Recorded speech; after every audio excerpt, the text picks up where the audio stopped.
Comment reprendre sa vie en main en 30 jours? Ferme les yeux une seconde et imagine-toi dans 30 jours. Pas dans un futur lointain, pas dans une autre vie. Dans juste un mois, tu te réveilles et tu sens que quelque chose est différent. Ton énergie, ta confiance, ton regard sur le monde, tout a changé. Et la meilleure partie, c'est que ce changement, c'est toi qui l'as créé. Pas la chance, pas les autres, toi. Aujourd'hui, peut-être que tu as l'impression d'être bloqué. Tu te dis que la vie t'échappe, que les jours se ressemblent, que tu es pris dans une routine qui t'use. Peut-être même que tu as perdu espoir, que tu penses qu'il est trop tard. Mais écoute-moi bien, ce n'est pas vrai. Il n'est jamais trop tard pour reprendre le contrôle. Et 30 jours, c'est suffisant pour amorcer un changement radical. Ces 30 prochains jours vont être divisés en 4 étapes, 4 semaines, 4 transformations. Chaque semaine, une nouvelle mission. Et à la fin, une version plus forte, plus claire, plus disciplinée de toi-même. Première semaine, faire le vide et reprendre de l'espace. Imagine, tu es dans une pièce pleine à craquer. Il y a des cartons empilés partout, des objets recouverts de poussière, des vêtements froissés jetés sur des chaises, des papiers éparpillés sur le sol. Tu veux avancer, mais tu te cognes à chaque pas. Tu veux respirer, mais l'air est lourd, saturé. Ce n'est pas seulement un désordre physique, c'est un désordre mental. Et tant que tu restes dans cet environnement, chaque mouvement devient plus difficile, chaque pensée devient plus lente, chaque décision plus compliquée. C'est pour ça que cette première semaine est consacrée à une seule mission, faire le vide. Pas juste pour avoir un bel espace, mais pour envoyer un message clair et puissant à ton esprit. Je fais de la place pour le nouveau. Jour 1. Observer et prendre conscience. Le premier jour, tu ne touches à rien. Tu ne ranges pas encore. Tu observes. Tu te poses dans ton espace de vie, tu regardes chaque recoin et tu prends conscience de ce qui est là et de ce qui ne devrait plus l'être. Parce que souvent, on vit au milieu du désordre sans même le voir. On s'y habitue, on le tolère, on finit par penser que c'est normal. Mais aujourd'hui, tu vas ouvrir les yeux. Tu vas noter tout ce qui te pèse, tout ce qui prend de la place inutilement. Et tu vas commencer à comprendre que ce n'est pas seulement ton espace qui est encombré, c'est aussi ton esprit. Jours 2 et 3. Libérer l'espace physique. Maintenant, on attaque. Prends un carton, un sac poubelle, peu importe, et commence par une zone précise. Ton bureau, ta table de chevet ou un coin de ta chambre. L'idée n'est pas de tout faire d'un coup, mais d'avancer par petites victoires. Chaque objet inutile que tu retires, c'est un poids en moins sur tes épaules. Ce vieux papier que tu gardais au cas où, ces vêtements que tu n'as pas portés depuis des années, ces objets cassés que tu promets de réparer depuis toujours. Tout ça, c'est du passé. Et si ça n'a plus d'utilité, ça doit partir. Pendant que tu fais ça, observe ce qui se passe en toi. Au début, tu hésites, tu te demandes « et si j'en avais besoin un jour ?» Mais rapidement, un sentiment nouveau arrive, de la légèreté, comme si chaque geste te libérait un peu plus. Et ce n'est pas qu'une impression, ton cerveau réagit réellement à ce désencombrement en libérant de l'espace mental pour ce qui compte vraiment. Libérer l'espace numérique. Faire le vide, ce n'est pas seulement physique. Ton téléphone, ton ordinateur, tes réseaux sociaux, tout ça aussi peut être encombré. Aujourd'hui, tu vas faire un grand tri numérique. Supprime les applications que tu n'utilises pas. Efface les photos floues, les vidéos inutiles, les fichiers qui prennent de la place. Classe tes documents importants dans des dossiers clairs. Pourquoi c'est important? Parce que chaque fois que tu ouvres ton téléphone et que tu es noyé sous un océan de notifications, ton esprit se fatigue. Tu perds de l'énergie à chercher ce qui est important au milieu du superflu. Et cette énergie, tu en auras besoin pour ce qui arrive dans les prochaines semaines. Jour 5. Faire le vide dans ton agenda. Ton espace n'est pas seulement encombré d'objets. Il peut aussi être encombré d'engagements inutiles. Aujourd'hui, regarde ton emploi du temps. Quelles sont les activités, les rendez-vous, les obligations qui ne t'apportent plus rien, ou pire, qui t'épuisent? Fais une liste et supprime ce qui est possible. Libère des plages horaires pour toi, pour tes projets, pour te reposer. Rappelle-toi, dire non à ce qui ne compte pas, c'est dire oui à ce qui compte vraiment. Jour 6. Purger ton esprit. Maintenant que ton espace physique, numérique et temporel est plus clair, on passe au plus important, ton esprit. Aujourd'hui, prends un cahier ou une simple feuille et écris tout ce qui te pèse. Absolument tout. Des choses à faire, des inquiétudes, des colères, des regrets, mets tout sur le papier. Ne te retiens pas, ne juge pas ce qui sort. Ce que tu écris, c'est un transfert. Tu libères ton esprit de ce poids constant. C'est comme si tu vidais une bouteille remplie à ras-bord. Enfin, il y a de la place pour de l'air neuf. Jour 7. Réorganisation et intention. Le dernier jour de cette première semaine, tu réorganises ce qui reste. Chaque objet que tu as choisi de garder doit avoir sa place. Ton bureau doit respirer, ton téléphone doit être épuré, ton agenda doit te laisser des moments de liberté. Et surtout, tu poses une intention claire. J'ai fait de la place. Maintenant, je vais remplir cet espace avec ce qui m'élève. C'est un moment symbolique, mais crucial. Parce que si tu ne définis pas consciemment ce que tu veux accueillir, l'ancien désordre reviendra vite. Conclusion de la première semaine. À ce stade, tu auras déjà changé quelque chose de profond. Ton environnement sera plus clair, ton esprit plus léger, et tu sentiras cette étrange sensation de fraîcheur. Comme après avoir ouvert une fenêtre dans une pièce fermée depuis trop longtemps. Et crois-moi, ce n'est que le début. Tu viens de préparer le terrain pour les transformations physiques, mentales et émotionnelles qui t'attendent dans les 3 prochaines semaines. Deuxième semaine, discipliner ton corps. Ton corps est la machine qui te porte partout. Il est le véhicule qui transporte tes rêves, tes ambitions, tes émotions. Et pourtant, trop souvent, on le néglige. On le traite comme s'il pouvait encaisser sans limite. On repousse ses besoins, on l'épuise, on le surcharge, jusqu'à ce qu'il nous rappelle brutalement qu'il a aussi ses limites.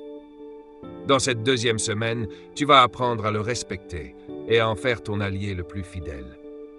Pourquoi? Parce que quand ton corps est plus fort, plus énergique, plus équilibré, ton esprit l'est aussi. Et crois-moi, on ne peut pas reprendre sa vie en main si on néglige le moteur qui l'a fait avancer. Jour 1. Reprendre le matin. Ce premier jour, tu ne vas pas bouleverser tout ton rythme, mais tu vas reprendre le contrôle de tes premières minutes après le réveil. Dès que tu ouvres les yeux, ne saute pas sur ton téléphone. Reste assis quelques instants, respire profondément, étire tes bras, fais rouler tes épaules. L'idée n'est pas de faire un entraînement intensif, mais de réveiller doucement ta machine. Offre-toi ce moment comme un cadeau. Tu envoies un message à ton corps. Nous allons bouger aujourd'hui et je prends soin de toi. Jour 2. L'eau comme carburant. La plupart des gens commencent leur journée avec du café, mais leur corps est encore déshydraté du sommeil. Aujourd'hui, ton premier geste après le réveil sera de boire un grand verre d'eau. Pas parce que c'est une règle magique, mais parce que ton corps en a besoin. Cette simple habitude va améliorer ta concentration, ton énergie et même ton humeur. Tu peux ajouter une tranche de citron si tu veux, mais l'important, c'est de nourrir ton corps dès le début de la journée. Jour 3. Le mouvement simple. Pas besoin d'équipement coûteux ou de salle de sport pour reprendre ton corps en main. Aujourd'hui, fais 10 à 15 minutes de mouvement. Ça peut être des pompes, des squats, des étirements, une marche rapide. L'essentiel est de bouger. Pourquoi si peu? Parce qu'on construit une discipline en commençant petit, puis en augmentant progressivement. Tu ne veux pas te lancer dans un effort impossible qui te découragera dès le lendemain. Tu veux bâtir une habitude solide. Jour 4. Nettoyer ton carburant. Aujourd'hui, regarde ce que tu mets dans ton assiette. Pas pour te priver, pas pour suivre un régime à la mode, mais pour comprendre. Chaque aliment est un carburant. Certains t'apportent de l'énergie, d'autres te volent ta vitalité. Essaie de remplacer un repas déséquilibré par quelque chose de plus sain. Légumes, protéines de qualité, bonne graisse. Ne pense pas restriction, pense optimisation. Chaque bouchée est un choix. Tu nourris la force ou la fatigue. Jour 5. La marche consciente. Aujourd'hui, tu vas marcher. Pas en courant pour aller au travail. Pas en tapotant sur ton téléphone. Tu vas marcher juste pour marcher. Respirer, sentir l'air sur ton visage, observer autour de toi. Cette marche n'est pas seulement physique, elle est mentale. Elle t'apprend à ralentir, à te reconnecter à toi-même, à observer ton corps en mouvement. Et crois-moi, ces moments simples font plus de bien que des heures enfermées à ressasser tes problèmes. Jour 6. Écoutez ton corps. Aujourd'hui, au lieu de lui imposer, tu vas l'écouter. Es-tu fatigué? Bois plus d'eau, dors plus tôt. Te sens-tu tendu? Étire-toi, fais quelques respirations profondes. Trop souvent, on ne remarque pas les signaux de notre corps jusqu'à ce qu'ils deviennent des cris d'alarme. Prends 10 minutes pour t'asseoir, fermer les yeux et sentir comment vont tes épaules, ton dos, tes jambes. Tu vas découvrir que beaucoup de tes tensions viennent de postures ou d'habitudes que tu peux corriger dès aujourd'hui. Jour 7. Le rituel du soir. Le soir, au lieu de t'écrouler devant un écran jusqu'à t'endormir, offre-toi un rituel simple, un étirement doux, quelques respirations, un verre d'eau, puis une déconnexion progressive. Pas besoin de méditer 1 heure, juste ralentir. Pourquoi? Parce qu'un corps reposé se régénère. Et un corps qui récupère bien est un corps prêt à attaquer chaque nouvelle journée avec énergie. Ce que cette semaine change en toi. En 7 jours, tu n'auras pas un corps d'athlète, mais tu auras quelque chose de plus précieux, une base solide. Tu auras prouvé à ton esprit que tu peux prendre soin de toi, même avec des actions simples. Et chaque geste, chaque habitude, chaque minute passée à bouger ou à mieux manger, c'est une brique dans la construction de ta nouvelle vie. Ton corps te suivra dans toutes tes batailles, mais seulement si tu le traites comme un allié. Et maintenant que tu as posé ces fondations, nous allons passer à la prochaine étape, nourrir ton esprit. 3e semaine, nourrir ton esprit. Après avoir allégé ton environnement lors de la 1re semaine, après avoir renforcé et respecté ton corps lors de la 2e, il est temps maintenant de t'attaquer au moteur invisible qui dirige toute ta vie, ton esprit. Ton esprit est comme un jardin. Si tu n'y plantes pas volontairement de bonnes graines, les mauvaises herbes l'envahissent toutes seules. Ces mauvaises herbes, ce sont les pensées négatives, les doutes, les peurs, la colère, l'envie. Et si tu veux reprendre ta vie en main, il est indispensable de cultiver chaque jour ce jardin intérieur. Cette 3e semaine, tu vas apprendre à l'alimenter, à l'élever, à lui offrir le meilleur carburant qui soit, des idées, des connaissances et des inspirations qui te tirent vers le haut. Jour 1. Choisir tes sources. Ce 1er jour, prends conscience de tout ce que tu consommes mentalement. Pas seulement la nourriture physique, mais la nourriture mentale. Quel livre lis-tu? Quelle vidéo regardes-tu? Quelle conversation occupe tes journées? Note-le noir sur blanc. Puis pose-toi cette question. Est-ce que ce que je consomme nourrit mes rêves ou mes peurs? À partir d'aujourd'hui, ton esprit ne doit plus être une poubelle qui absorbe tout ce qui passe. Il doit être une table bien dressée, où tu choisis avec soin ce que tu y poses. Jour 2. Lire chaque jour. Aujourd'hui, tu vas commencer une nouvelle habitude. Lire un peu chaque jour. Pas besoin de lire un livre entier, mais au moins quelques pages qui t'inspirent, t'enseignent ou te poussent à réfléchir. Prends un livre de développement personnel, de biographie inspirante ou même un roman qui élève ton imagination. L'important, c'est que les mots que tu lis t'ouvrent l'esprit, t'apportent des perspectives nouvelles et plantent des graines de changement en toi. Petit à petit, tu verras, ces graines grandiront en idées, puis en action. Jour 3. Écouter pour évoluer. La lecture est puissante, mais l'écoute l'est tout autant. Aujourd'hui, au lieu de remplir tes oreilles de bruit ou de musique sans intention, choisis un podcast, une conférence audio ou une vidéo inspirante. Écoute-la pendant ta marche, ton trajet ou en faisant une tâche simple. Pourquoi?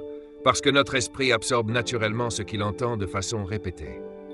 Si tu l'exposes chaque jour à des paroles qui te tirent vers le haut, il se mettra peu à peu à penser et parler différemment. Jour 4. Notez tes idées. Ton esprit est comme un ciel. Les idées passent comme des nuages. Certaines sont légères et disparaissent vite, d'autres sont puissantes et méritent d'être conservées. Aujourd'hui, tu vas commencer un carnet d'idées. Chaque fois qu'une phrase, une pensée, une leçon te touche, écris-la. Pas pour remplir un cahier, mais pour capturer les pépites qui pourraient changer ta vie. Tu verras, relire ces notes dans quelques semaines te rappellera que ton esprit évolue réellement. Jour 5. Se connecter aux bonnes personnes. Ton environnement humain est une nourriture mentale, pour le meilleur comme pour le pire. Aujourd'hui, observe. qui t'entoure, qui te donne envie de grandir, qui au contraire te tire vers le bas.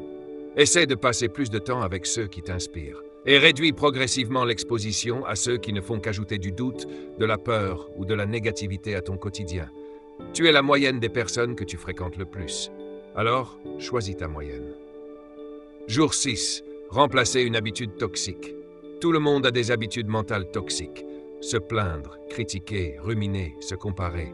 Aujourd'hui, choisis-en une et remplace-la.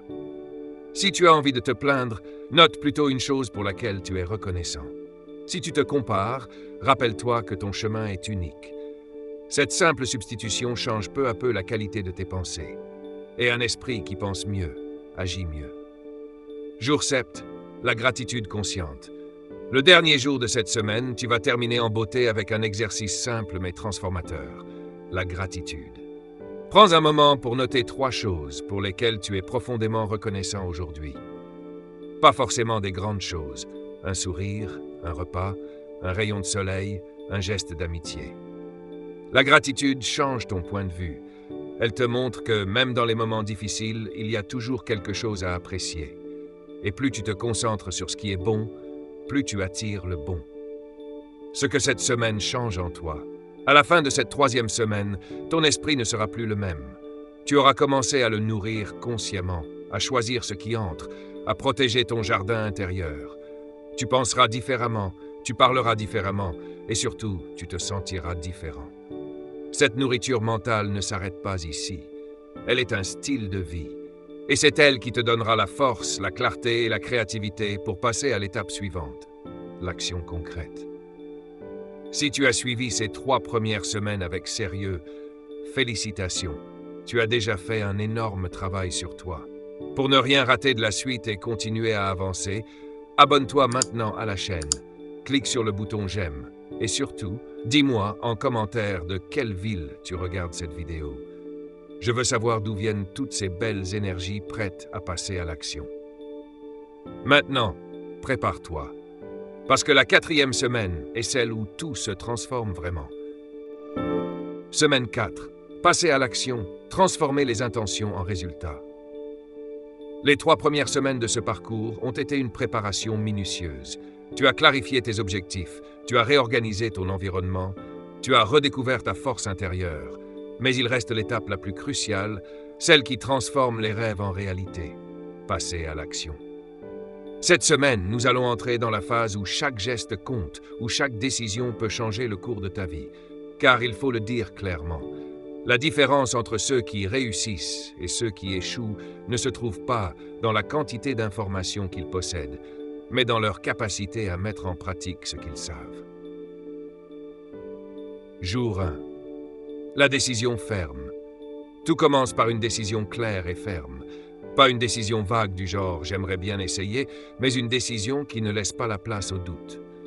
Je m'engage à agir aujourd'hui et chaque jour qui vient. Prends un moment ce matin. Assieds-toi, respire profondément et écris noir sur blanc ton engagement pour cette semaine. Ce que tu vas faire, à quelle fréquence et surtout pourquoi tu le fais. Le pourquoi est la racine de ta motivation. Sans lui, tu abandonneras dès que la première difficulté se présentera. Jour 2. La règle des 2 minutes.